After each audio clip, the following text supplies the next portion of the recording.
War creates its own kind of darkness. But sometimes, the darkness hides things that no one can fully explain.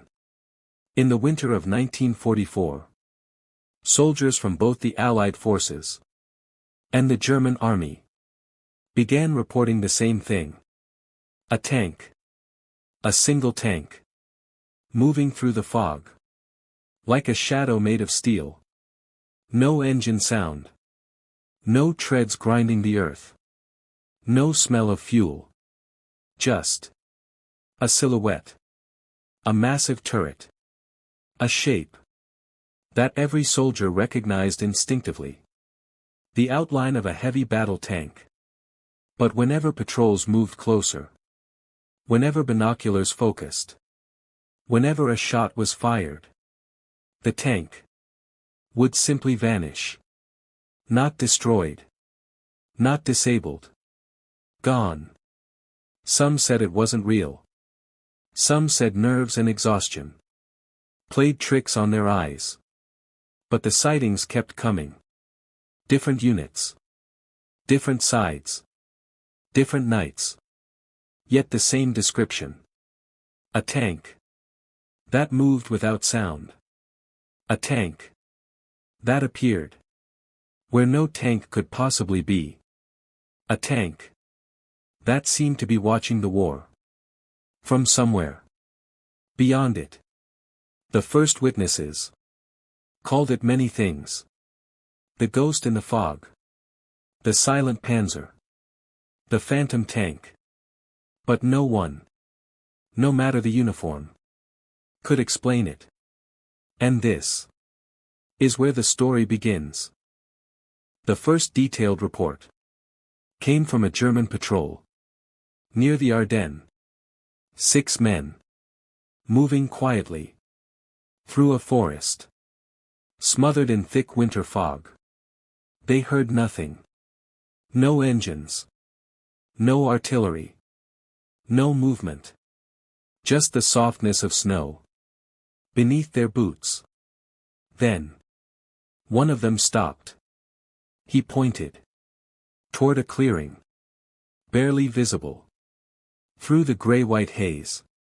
At first, the others saw nothing. Then the fog shifted. Just slightly. And it appeared. A tank. Large. Heavy. A shape unmistakably German.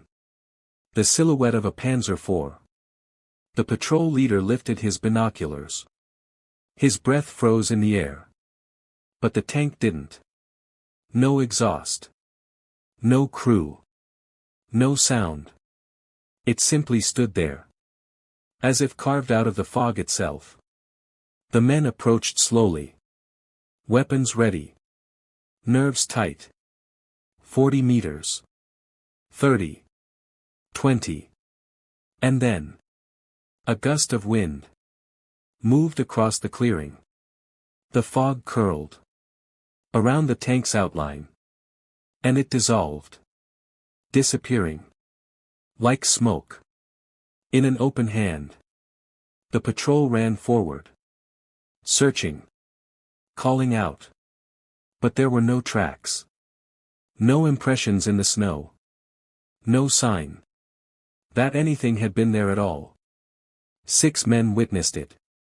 6 sworn statements. And the German High Command filed the incident away as optical confusion. But the soldiers who saw it knew it was not confusion.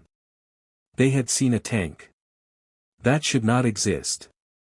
1 week later, 20 miles away, an American armored reconnaissance unit sent a report that mirrored the German sighting. Almost exactly. It was late afternoon. The forest was thick. The air was heavy with fog and gun smoke.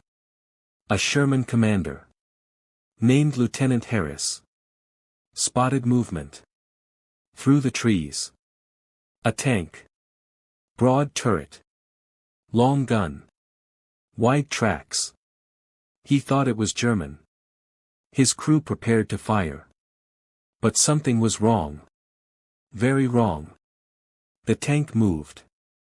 Without sound. No engine roar. No metal clashing. Against frozen ground. Harris ordered his radio operator to send coordinates. But before the message was finished, the tank glided sideways into a patch of dense fog and vanished. The Americans advanced. Guns ready. What they found was chilling. No tracks. No crushed branches. No disturbed snow. It was as if the tank floated. 2 armies. 2 sightings. 2 identical descriptions. 1 impossible machine. The phantom tank had crossed the battlefield lines. As if the war itself meant nothing to it. As weeks passed, more sightings emerged. From German infantry. From Allied scouts. From artillery observers. Positioned miles apart. Different units. Different positions. Different commands. But identical details. A tank large enough to be a heavy panzer. Yet with the rounded turret of a Sherman. A hybrid shadow. That did not belong to either army. Some said the whole shape looked American. Others swore the turret was German. No one could agree on the model. But they agreed on the presence. The silence. The fog. The way the tank seemed to turn toward men watching it. Even though no crew was visible. Reports came in nightly. Tank seen near Hill 42. Silent armored vehicle crossing the ridge. Shape in the fog, vanished before engagement. Commanders on both sides dismissed the reports publicly. But privately they kept reading. Because the consistency was disturbing. Whatever roamed the fog was not random. It was moving with intent. Soldiers talk. Stories spread. Rumors grow. And soon, the phantom tank became a ghost story. Told around campfires. And inside muddy foxholes. Some insisted it was a prototype tank. Abandoned by a fleeing crew. Others claimed it was a German experimental machine. Designed to move silently. But the whispers always returned to the same idea. It's not normal. It's not human. It shouldn't be there. Veterans shrugged it off. But young soldiers, fresh on the front lines, they believed. Some said the tank was a cursed machine from a destroyed factory. Others said it carried the souls of a dead crew, still fighting a war that had already taken them. And at night, when fog rolled in thick and vision dropped to nothing, even the bravest men kept their fingers tight on their triggers, because they were afraid that the next shape to emerge from the mist would be the silent tank, watching, waiting, searching. The first physical evidence came from a British engineering team. They were sent to clear a supply route clogged with snow. The fog was thick, the air still. Then they saw it. A line of footprints. 6 sets. Moving straight through the snow. Infantry. Marching. Nothing unusual. Until they noticed the ground beside the footprints. No tank tracks. No wheel marks. No vehicle impact. Yet the soldiers swore. They heard steel treads. Behind them. Loud. Heavy. Approaching fast. They turned. Nothing. Just fog. And the echo. Of something. Massive. That left no trace. To leave footprints. But no tank tracks. Was impossible. But so was everything else. About the phantom tank. And that was only the beginning of the physical clues. The next clue came from sound engineers of the Allied 3rd Armored Division. They set up listening posts to detect approaching armor. Microphones. Long-range sensors. Carefully calibrated instruments. One cold evening, the sensors picked up the unmistakable rumble of a tank engine. Deep. Heavy. Powerful. But when the team adjusted the equipment to isolate the sound, something was wrong. The audio had no distance decay. It was loud. Then instantly quiet. As if the tank was both very close and impossibly far.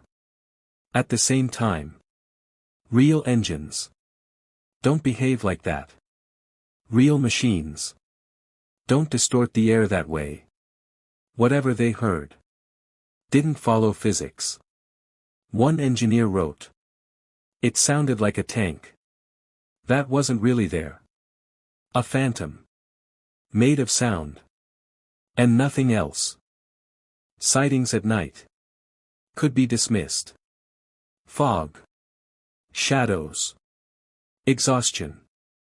But what happened next couldn't be ignored. The phantom tank appeared at noon. Clear daylight. No fog. A U.S. infantry squad crossing an open field. Stopped dead in their tracks. One soldier pointed. Another muttered. Jesus Christ. A tank. Full-sized, detailed. Sunlight reflecting off steel. Sat at the edge of the tree line. It wasn't transparent. It wasn't faint. It was solid. Real. Complete. The Americans aimed their rifles. The tank did not move. They radioed command. Artillery was prepared. But before a single shot fired, the tank flickered. Just once. Like a glitch. In a film reel. And then. It blinked out of existence. In full daylight. Under open sky. Leaving nothing behind. Except terrified soldiers. Who would never forget what they saw. With sightings increasing, Army intelligence looked for rational explanations. The most popular theory was simple. A prototype tank. A secret model. A failed experiment. Abandoned by its crew. After an engine malfunction. But there was one problem. Every factory. On both sides. Denied ever making a tank that matched the Phantom's hybrid silhouette. Not American. Not German. Not British. Not Soviet. No blueprints. No prototypes. No records.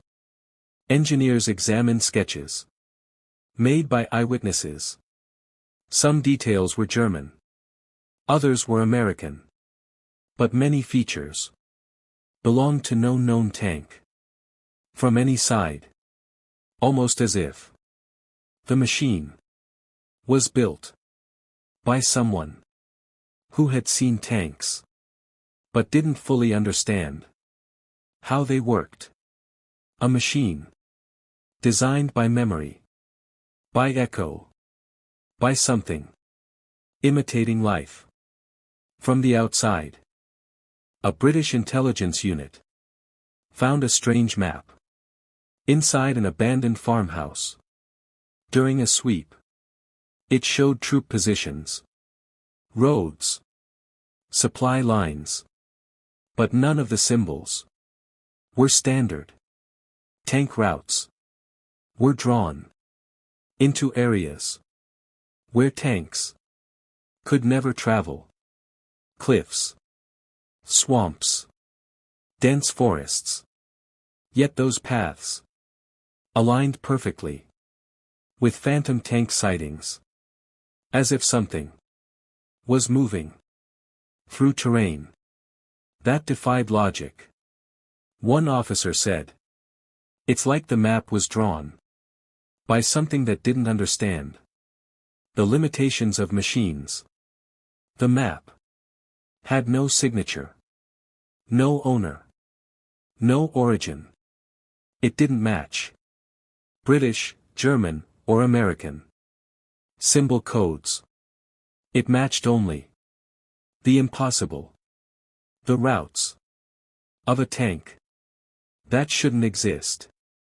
One night, near the Siegfried line, a heavy fog rolled in. Unlike anything soldiers had seen. Thick. Fast. Alive. Men described it as moving with intention. Shapes formed inside the fog.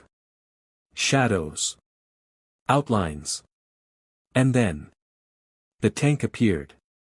But this time it wasn't still. It was moving. Gliding silently over mud and stone, without disturbing anything beneath it. The soldiers fired. Rifles. Machine guns. Bullets passed through the tank, as if it were made of smoke. Yet its outline remained sharp. The turret turned slowly toward the men. But no muzzle flash came. No sound. No impact. Just the cold, terrifying reality that whatever they were firing at was not made of metal. The final sighting of Part 1 came from 3 American soldiers stationed near a burned-out farmhouse. Fog drifted in. Cold. Slow. Silent. And then the tank emerged. Not charging. Not attacking. Just watching. Its turret fixed on the soldiers. No crew visible. No hatch open. No sound at all. One soldier whispered, "It's looking at us." Then, just as quietly as it had appeared, the tank backed away. Not turning. Not pivoting. Sliding backward. Into the fog. Retreating. Into the mist. Until nothing remained. Except silence. The soldiers reported that they felt an overwhelming sense of being studied. Not hunted. Not targeted. Observed. As if the thing in the fog was trying to understand them. Just as they were trying to understand it. By early 1945, reports of the Phantom tank had become so common that both sides, Allied and German, accidentally stumbled into the same rumor. A tank that belonged to no army. A machine that moved without fuel. Without tracks. Without sound. One American analyst scribbled in his notes, "German troops believe the Allies have created a supernatural weapon." While a German officer wrote privately, "Our soldiers think the Americans are using a ghost tank." 2 armies. 2 conclusions. 1 idea. The enemy had discovered something beyond the natural world. Both sides were wrong.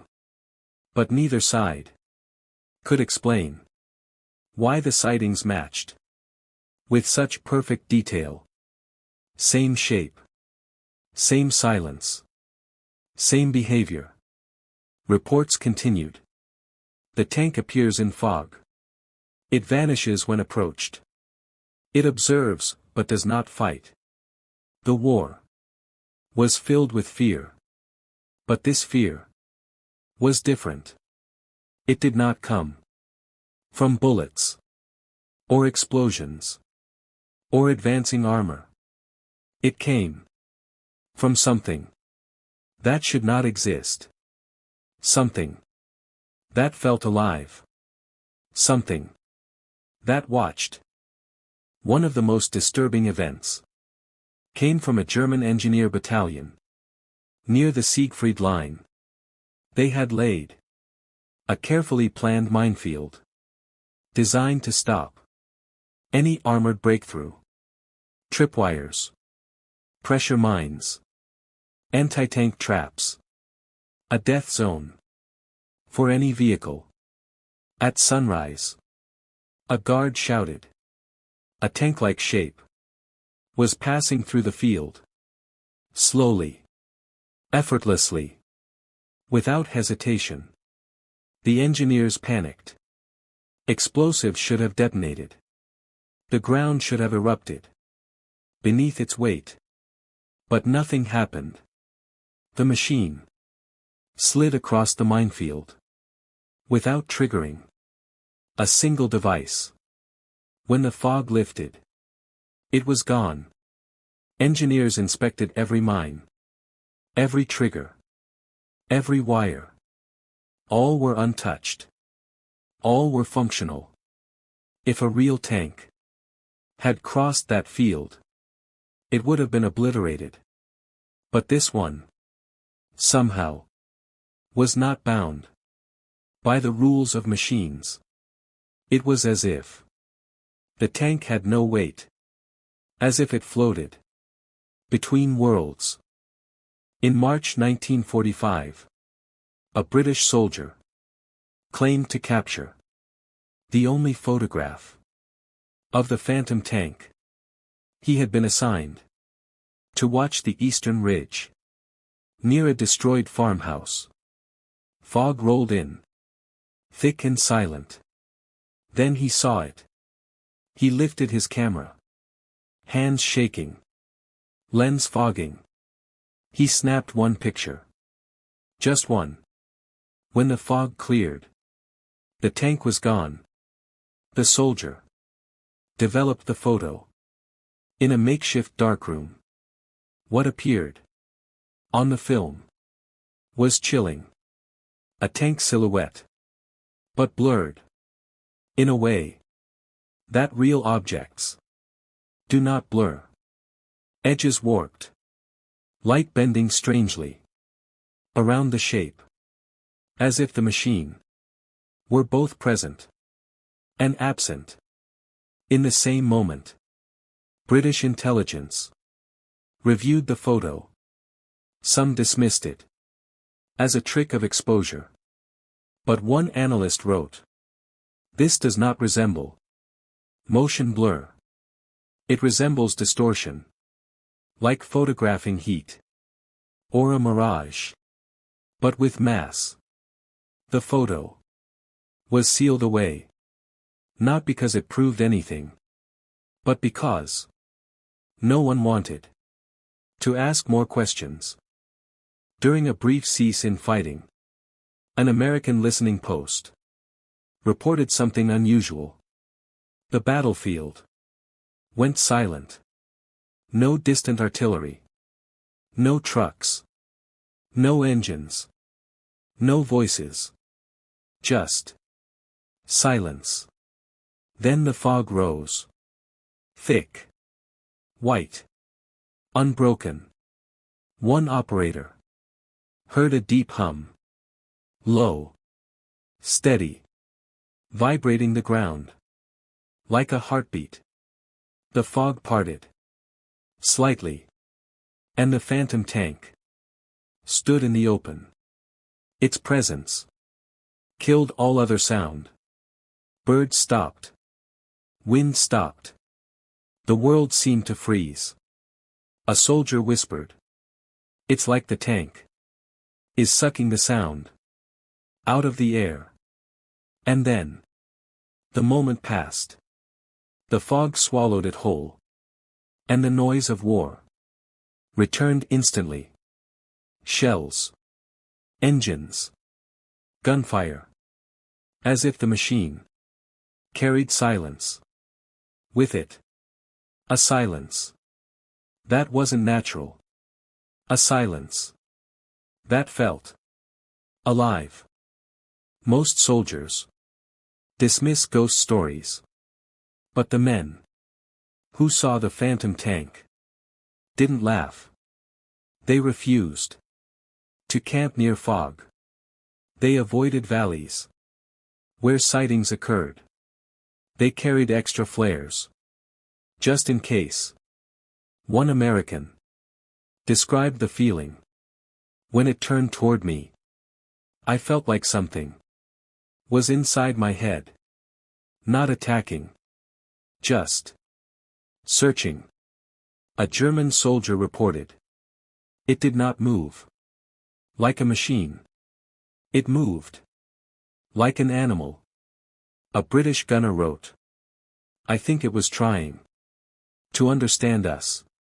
None of these men knew each other.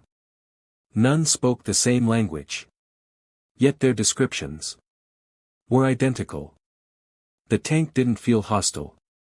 It felt curious. Like a presence that wandered a battlefield it didn't belong to. Watching men fight a war it wasn't part of. Not all encounters were terrifying. One Allied patrol claimed the phantom tank saved their lives. Their small unit was trapped between two German squads during a night fog. Bullets cracked. Men shouted. Retreat was impossible. Then, out of the mist, the shape of the tank appeared. Silent. Massive. Blocking the German line of fire. The Germans hesitated. Froze. Confused. The patrol ran behind a rocky embankment and escaped. When they looked back, the tank was gone. One soldier wrote. "Whatever it was, it chose to stand between us and death." Was it coincidence? A trick of fog? Or something else? Acting with purpose? No one knows. But for those men, the ghost tank was not a threat. It was a guardian. As the war neared its end, a new theory emerged. Some soldiers believed the phantom tank belonged to a crew that had died years earlier.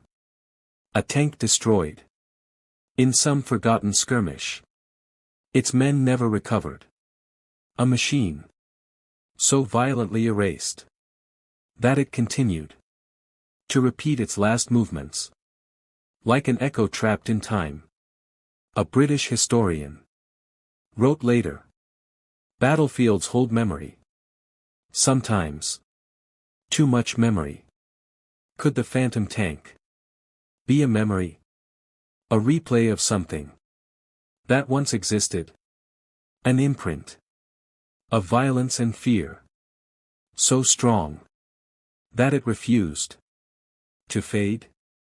Those who believed the theory pointed to one detail.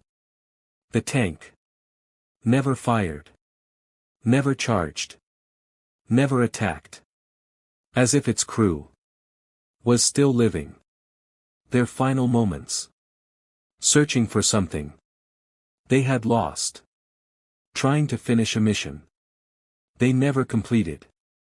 Near the end of the war, American forces discovered an abandoned German bunker. Inside, They found something odd. Not documents. Not weapons. Drawings. Dozens of sketches. Of a tank. The same strange outline. Reported by both armies. But these drawings were old. Some dated back to early 1943. Years before the sightings began.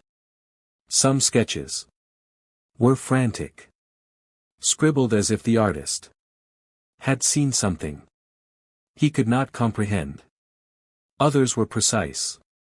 Measurements, angles, turret shapes. One sketch showed the tank, half faded, as if dissolving. Written beneath it, ESCUNS. It watches us. The bunker was sealed afterward.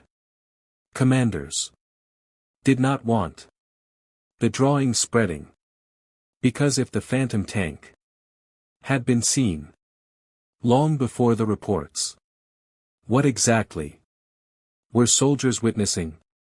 A weapon? A ghost? A memory? Or something older that simply moved through war like a shadow? The phantom tank was last seen in April 1945. The war was collapsing. Armies retreating. Cities falling. And in the chaos, fog rose again. A German unit, fleeing the Allied advance, reported a tank blocking the road. They prepared to surrender. But as one soldier stepped forward, with white cloth raised, the tank's outline blurred, shifted, dissolved. The soldiers walked straight through the place where it stood. Hours later, an American patrol claimed to see the same shape crossing a river without disturbing the water. And then silence. No more sightings. No more reports. The phantom tank vanished as suddenly as it had appeared. Some say it fulfilled its purpose. Others say it followed the war. As long as the war was still alive. But after 1945, it never returned. To this day, no one knows what the phantom tank truly was. A hallucination shared by exhausted men. A secret prototype lost to history. A ghost. A memory. A battlefield echo trying to complete a mission long forgotten. Or something not meant to be understood. What's certain is this: the sightings were real. The reports were consistent. The fear, the confusion, the awe were undeniable. The phantom tank was not a weapon. It was a presence. A reminder that war leaves scars. Not only on land, but on reality itself. Some scars fade. Others stay. And some, like a shadow in the fog, continue to move long after the war is over.